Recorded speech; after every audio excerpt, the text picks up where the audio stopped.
What's going on, Philadelphia Eagles fans? It's your boy Philly Day One, and it is a victory on Monday. We are 4-0 for our Birds. 4-0, man. With the way that the Eagles been playing, in certain situations, the way the Eagles been playing, man, 4-0, man. A whole month of no losing. You know what I'm saying? And that is big. That is big because we played a gauntlet of teams, some very hard teams, and we are 4-0 behind it. Without a lot of major injuries, we did lose our fullback. You know, Nakobe Dean will be available to us next week. Nakobe Dean will be available to us next week. Lane Johnson's been back and forth. We got an injury with Tyler Sting in his hyperextended knee. I don't have any information on that, but he did come back and finish the rest of the game. So that can only mean good stuff. Now, with the not so great showing from the offense, the special teams did a fabulous job outside of the 2 runs from the Johnson kid. The defense, I can only imagine the defense giving up those big touchdowns and stuff like that had something to do with fatigue. It was 100 degrees out there on that field, so I don't expect that we'd give up those kind of plays on a regular. So we hadn't been doing it prior to this. So great win by the Philadelphia Eagles. But we're going to get into some talks of all 3 corners that we had out there who all played really, really well. Outside of Kelee Ringo's tackling, he covered really well. Now, I believe that his tackling can get better, and it wasn't that big of a deal, even though I think 2 to 3 of those went for a first down. So, I also want to talk about the A.J. Brown situation. A.J. Brown being unhappy. Let's not get it confused. I seen Devontae Smith come out of the tunnel. He was not happy with the win. Maybe he wasn't happy with not with the win. He probably was ecstatic about the win, but they were not happy with what they were doing. I am a big advocate for going to the drawing board. Take them with you. You know what I'm saying? And if it's an execution issue where they're just not on the same page with Jalen Hurts, which I don't really see that. I've been looking at enough plays to see some of the stuff that's being run. Soon as everybody's at the top of their route, they're covered. You know what I'm saying? So I'm thinking it's a schematic issue more so than anything. But they're not happy either way. They're not happy that them combined have 2 receptions for less than 30 yards. No, it might be a little more than 30 yards. It's less than 40 yards. So 4 receptions, less than 40 yards.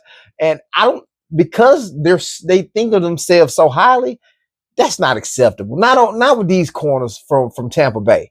Not from these corners from Tampa Bay, not these corners from Dallas.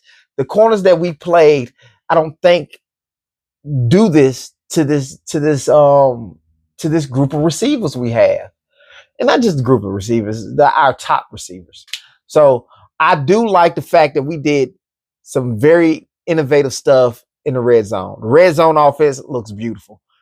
Everything outside of that we're going to talk about. So let's get in.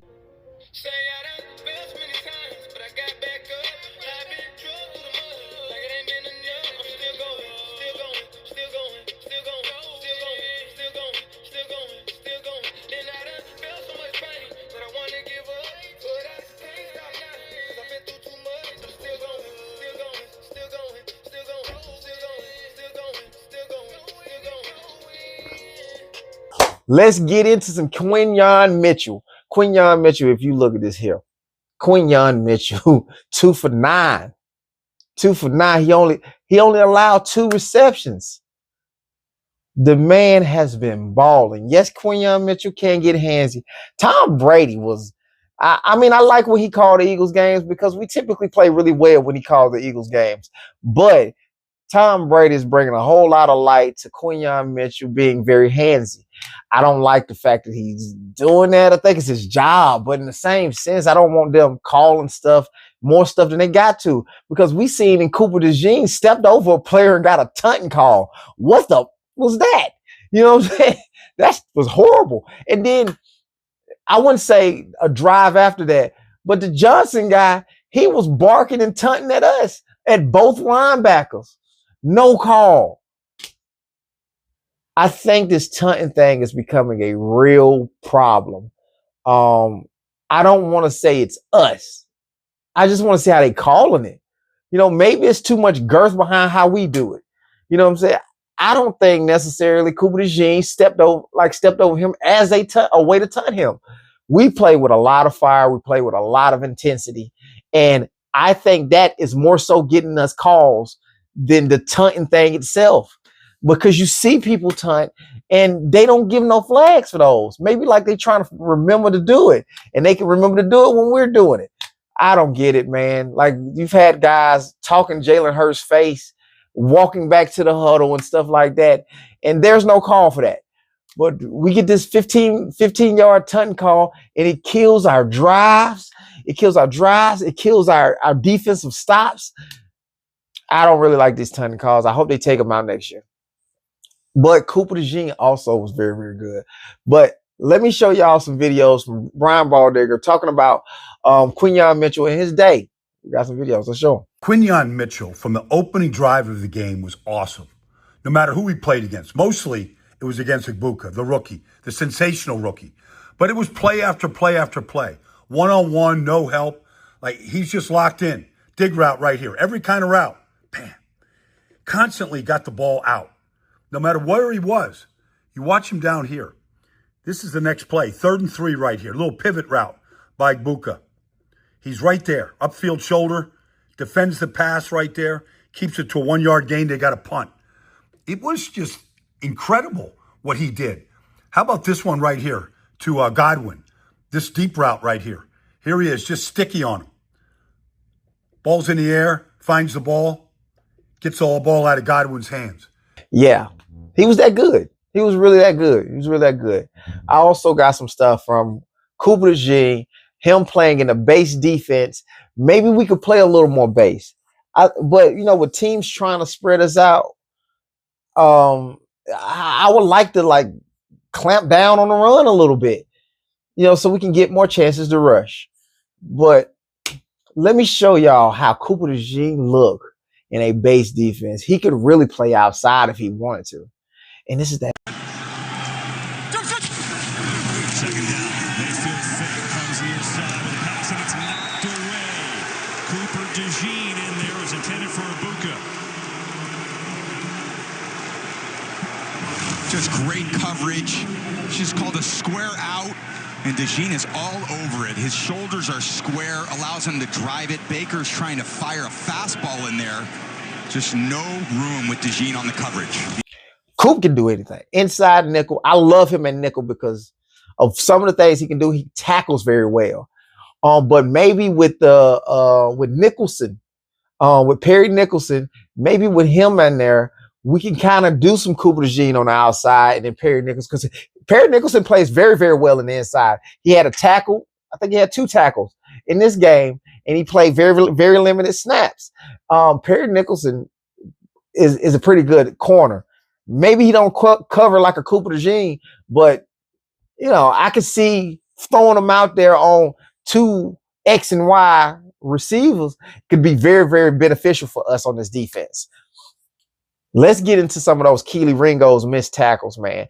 Kelee Ringo was pretty sticky in coverage, but he struggles with his angles and making tackles on running backs. For some reason, you want to grab those guys high, and they made not to do that for. So let's run them videos.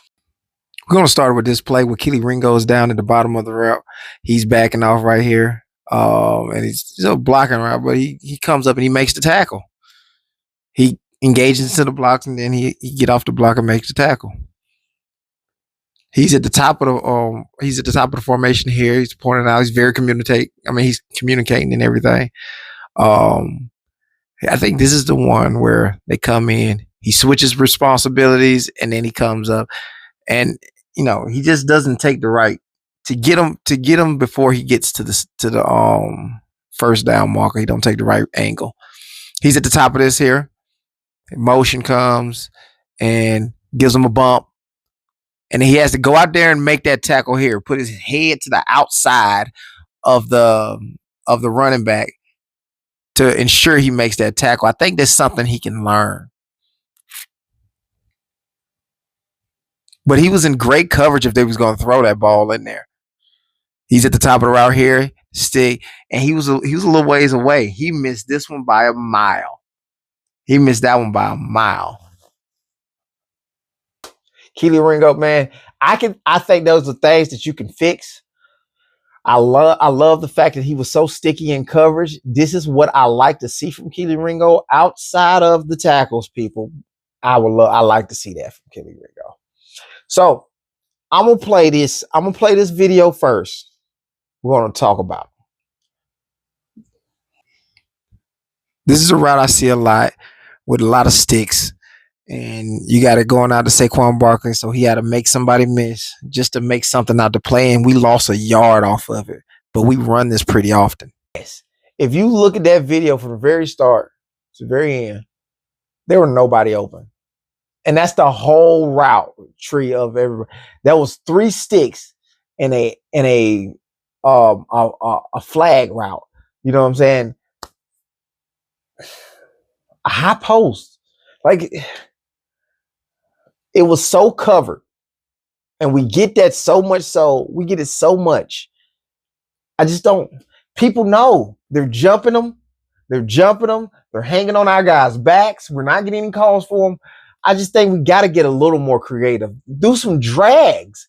Like, how come we're not doing drag routes against? We did a lot of drag routes last year. Let's get a little drags in there, man. We had some drag routes on a couple of the AJ Brown passes, which I will show you. But guys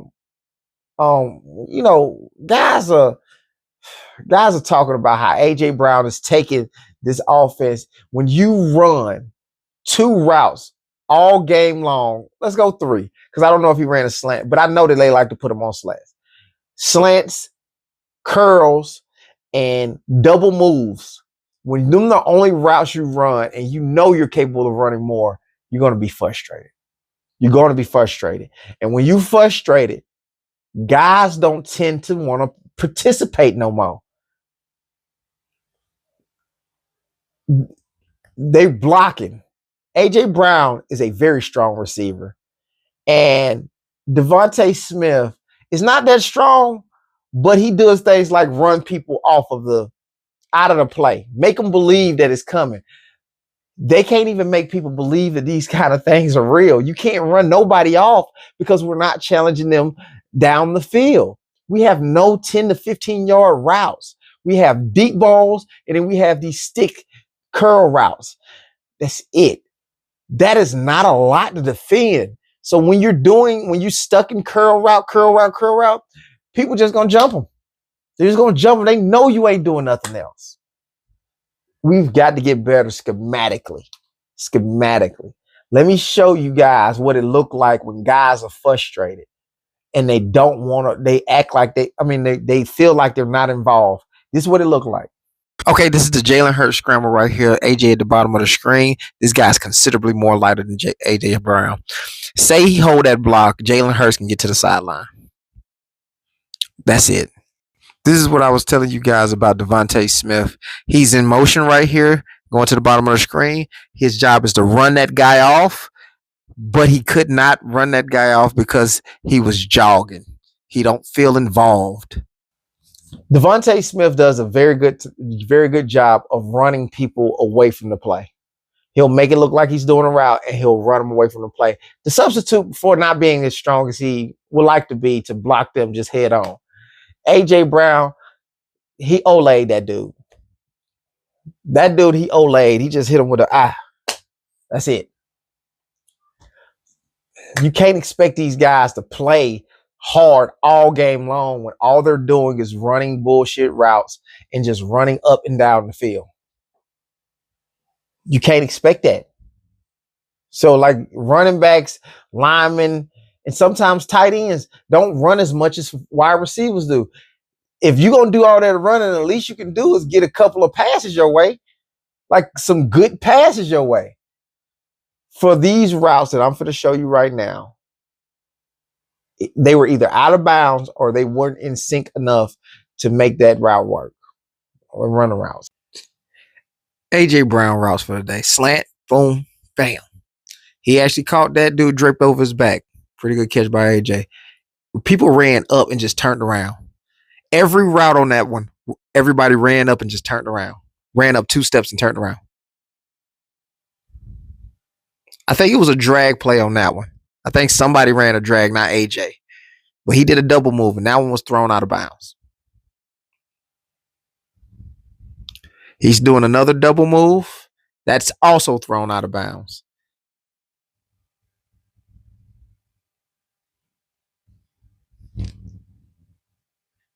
This is AJ at the top. He ran another curl. That's his third curl. That's his second third. That's his second curl. Okay, AJ at the bottom right here in the slot. Turn around, curl. Both guys jumped it. Both guys. That's his third curl. That's his third curl. AJ at the top runs up. Chad Johnson spoke about this and the tweet that AJ Brown had, and Chad had to say, y'all don't understand. This is a wide receiver, and I think of him as a Hall of Fame receiver. He hadn't made it there yet, but this is a wide receiver who did it at a high level. He said, ain't nothing worse. And y'all wouldn't understand this as, people who sitting home and watching this, but ain't nothing worse than running up and down the field and you not getting the ball, especially if you feel like you that dude. That junk, it sucks. It sucks. And what y'all telling Devontae Smith and Jalen and AJ Brown to do is suck it up and just do it. The team's struggling. We went off on a 26-3 point run on the Buccaneers, and we barely beat them. Like, we beat them by 8 points. Unacceptable. Unacceptable. Unacceptable. That is all I got, man. Like, comment, subscribe, turn those post notifications on, and I'm out.